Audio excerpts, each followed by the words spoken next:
Hey everybody, movie reviewer next door here, and I'm back on another review. This time, tonight, I saw Evidence. This is a 2013 uh, horror, thriller, mystery, found footage film.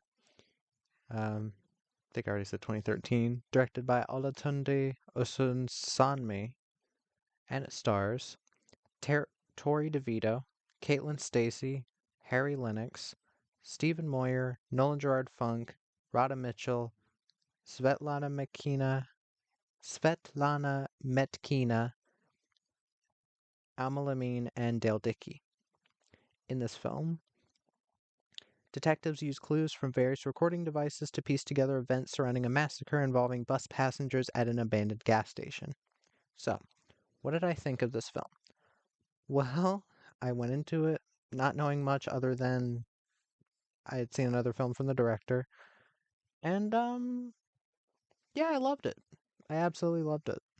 I was with it the entire time, and it really turned itself on its own head multiple times, and it did what I want movies like this to do, which is take your um take your like gimmick that you have and actually make something of it. And this I think this film 100% did that. But let me get to the cast.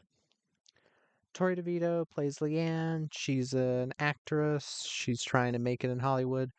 Um, she's good. I'd never seen the actress before. Apparently, she's in a ton of. Wait a second. Apparently, she was in Always Know What You Did Last Summer. Interesting. Uh, Also, killer movie, The Right. Yeah.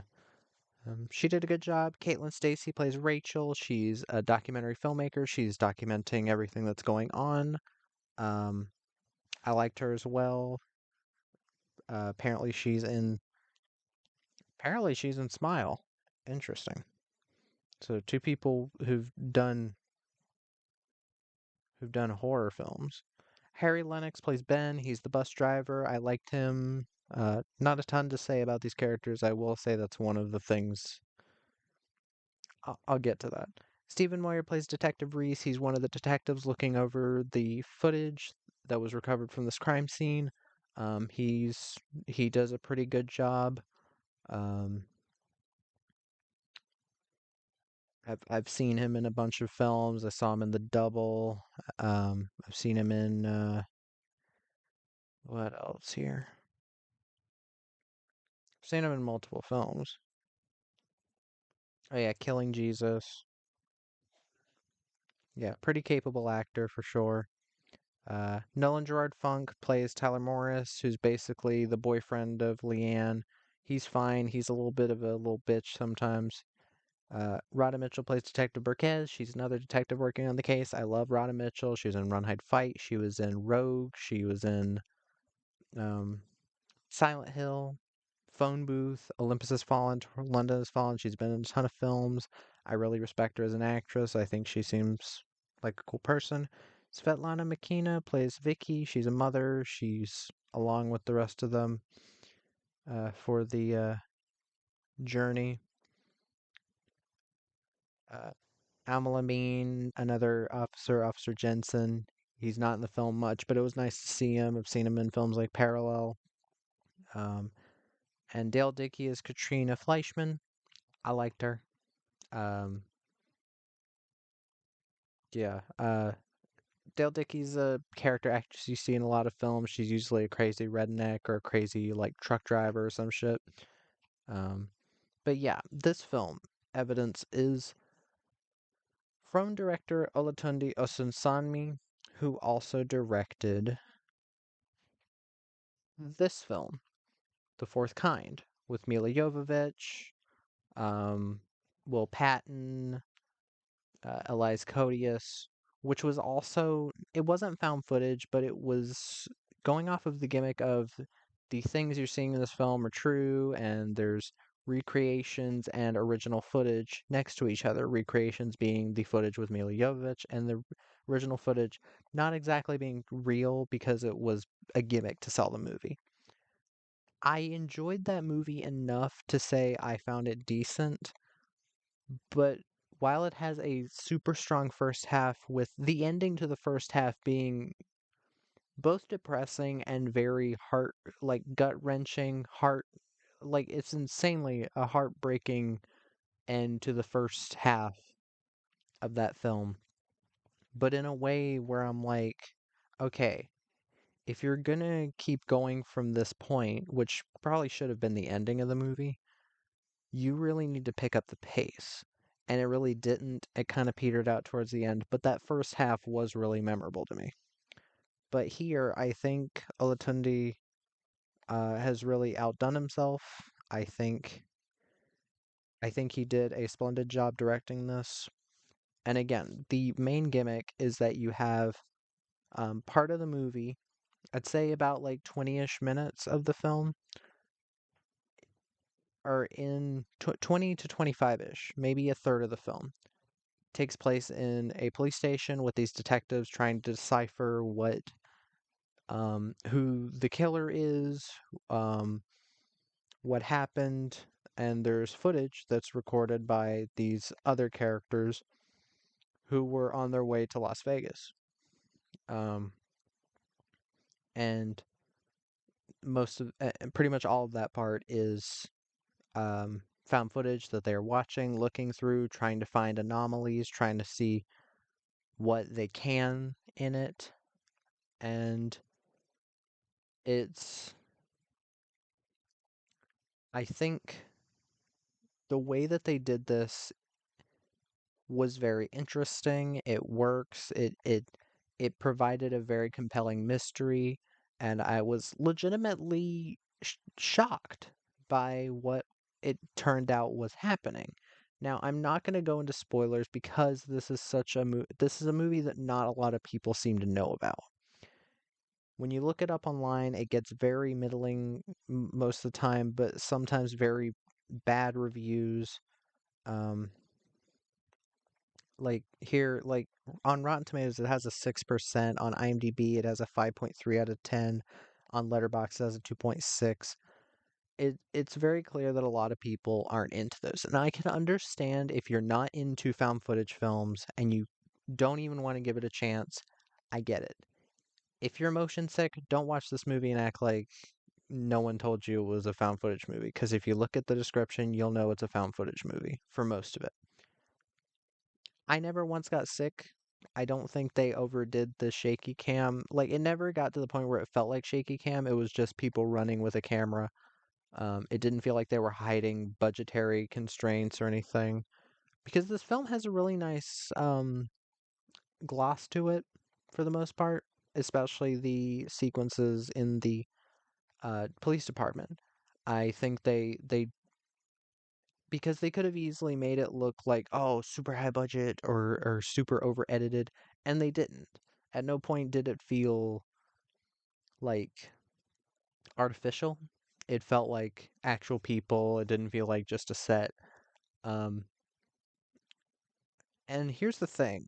With a found footage film, I'd say one of the biggest strengths of it is that I got sucked in. Like watching it, I got sucked into it and forgot that I was watching this hybrid at many points, which means that I'm really into the story.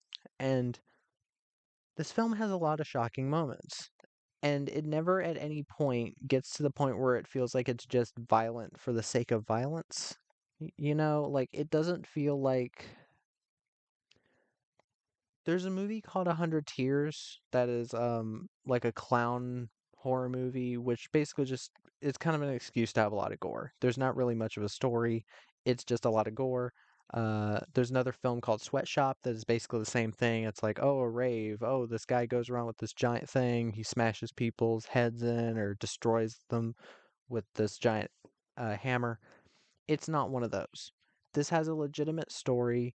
It is trying to yes, it is going for a bit of a shocking horror tone, and I'm glad that it kept up that tone because this film is a non-stop assault, really. Once it gets going about 25-ish minutes in, it does not let up. or I'd say 20-ish. 20-ish minutes in, it really lets up, it really sets off, never lets up until the final frame of the film. And I'm glad that this film didn't have the kind of, well, not kind of, the very the dis the unsatisfying ending of Fourth Kind. Because the Fourth Kind, I think one of the big issues I have with it is that it claimed to be based on true events about this missing child. None of that was true, and I kind of wish they had went a bit crazier with it, um, and not had it be based on anything real. Um, Even though I think the recreation shit was done pretty well in that film. Here, again, it's a nonstop thrill ride for me. And I hate to use that word, but that's how I felt. My heart was constantly beating out of my chest, and I almost never get that with horror films. And yes, I can legitimately call this a horror film. It's not just a cop thriller, it is a legitimate horror film. And a lot of things that this is one of those movies that when you know the twist, a lot of things that happen in the film start to make a bit more sense. There are a few things that throughout the film I was like, oh, wait, that doesn't make a lot of sense. Why did that happen there? Why is this character reacting this way? And all of it will make sense by the ending. And I'm not going to give away the ending again because I want people to watch this film. I'm just going to say I did not see it coming. Um, I can only say that because there are tons of other movies that are like super high budget, and this is obviously not a super high budget film.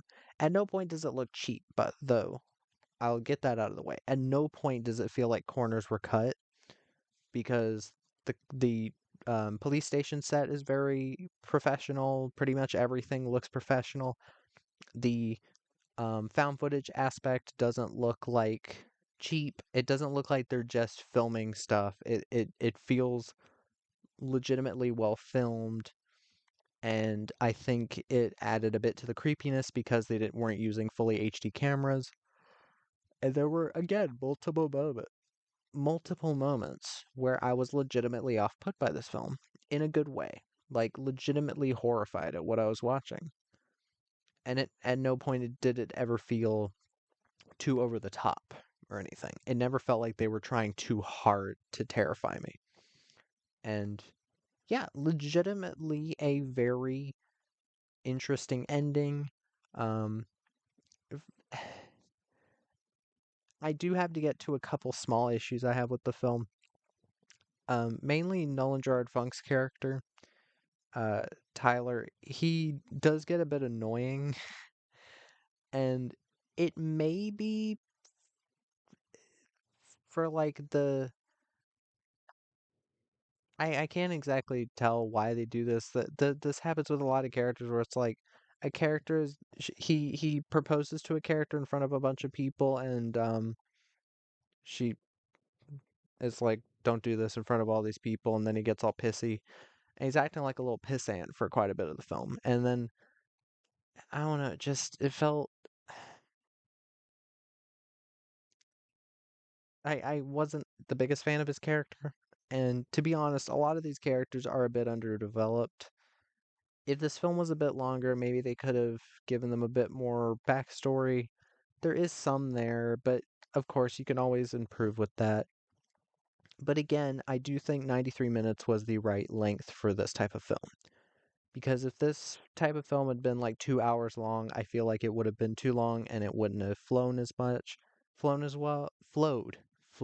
That's the word I'm looking for. It wouldn't have flowed as well. But in its current state, I think it is legitimately well paced. Um, Again, well directed, well acted. None of the acting really stood out to me as terrible or bad. Um, and yeah, it's a legitimately terrifying horror movie. Like, really terrifying. And I have to give credit to a movie that legitimately scares the shit out of me at multiple times. It's really insanely well done.